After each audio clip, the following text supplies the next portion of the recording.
जय से क्षय, संकल्प से सिद्धि की राह दिखाने वाले गुरुदेव के चरणों में बारंबार नमोस्तु, मुनिसंघ के चरणों में नमोस्तु।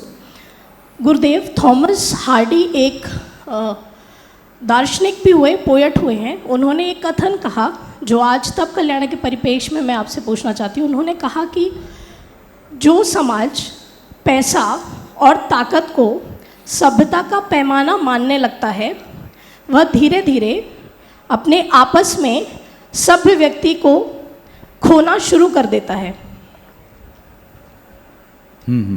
तो मेरा इस परिपेक्ष में आज जब तब कल्याणक की जो प्रक्रिया चल रही थी, जिसमें हम देख रहे हैं कि सर्वोच्च जिनके पास तीनों लोगों की संपत्ति हो और उनके पास असीम ताकत हो, तो मेरा प्रश्न ये है गुरुदेव कि एक तरफ हम देख रहे हैं जिनके पास पैसा और ताकत है समाज में, उनमें धीरे धीरे मान बढ़ रहा है, और दूसरी तरफ जब हम अपने आराध्य को देखते हैं कि वे त्याग, उस असीम ताकत और पैसे का त्याग कर रहे हैं और वे ताकतवर हो रहे हैं, तो इन दोनों परिस्थितियों में हम बीच में रह जाते हैं। मेरा प्रश्न ये है गुरुदेव कि हम किस तरह से इस पलड़े की तरफ जा सकें और हमारा बहुमान और अभिमान इसमें ना बढ़े कि हमारे पास पैसा और ताकत है।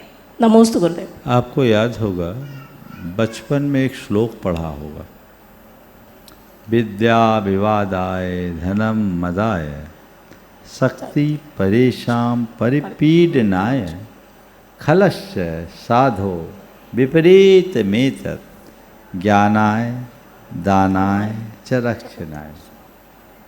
शक्ति और संसाधन हर किसी को प्राप्त हो सकते, लेकिन उनका उपयोग व्यक्ति की बुद्धि पर निर्भर करता है।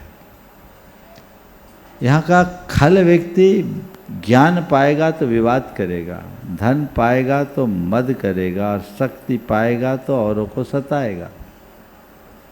लेकिन सज्जन पुरुष के पास विद्या ज्ञान का आधार बनेगा, धन दान का कारण बनेगा, और शक्ति औरों की रक्षा में लगेगी।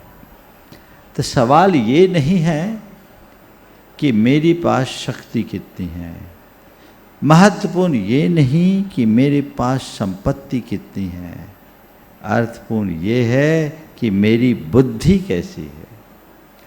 जिसकी बुद्धि निर्मल है वो शक्ति, संपत्ति और अन्य संसाधनों का सदुपयोग करेगा और अपने जीवन का उत्कर्ष करेगा, और जिसकी बुद्धि मलिन होगी, कलंकित होगी, वो उनका दुरुपयोग करेगा।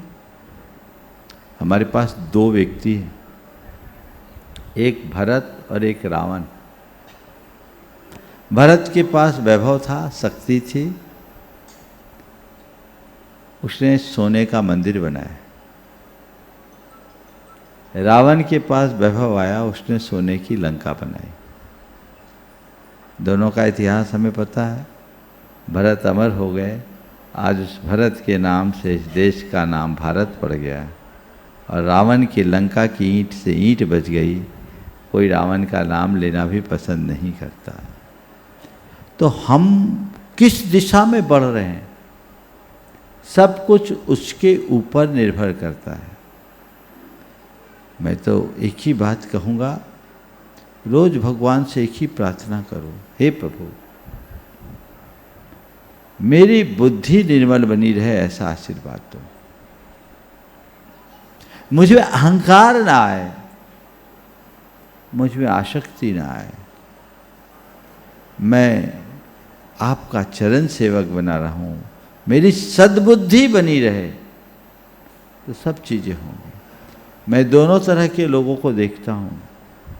सत्ता और संपत्ति के शिखर पर बैठने के बाद भी विनम्रता की मूर्ति, ऐसे लोग भी मेरे संपर्क में बहुत तेरे लोग हैं, और ज़्यादातर सफलतम लोगों में ये वैशिष्ट दिखता है। और बहुत से ऐसे लोग हैं जो हैं तो बहुत कमतर, पर अपने आप को 30 मार खां से कम नहीं मानते। ये उनका अज्ञान है, ये उनका अहंकार है। ऐसे अहंकार से ग्रसित व्यक्ति की दशा ऐसी है।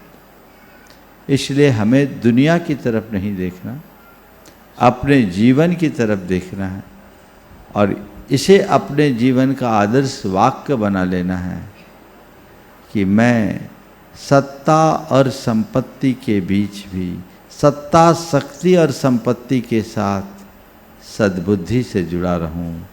मेरे पास सत्ता हो या ना हो, शक्ति हो या ना हो, संपत्ति हो या ना हो, सद्बुद्धि बनी रहे, यही हमारे जीवन की उपलब्धि है। नमोस्तुते।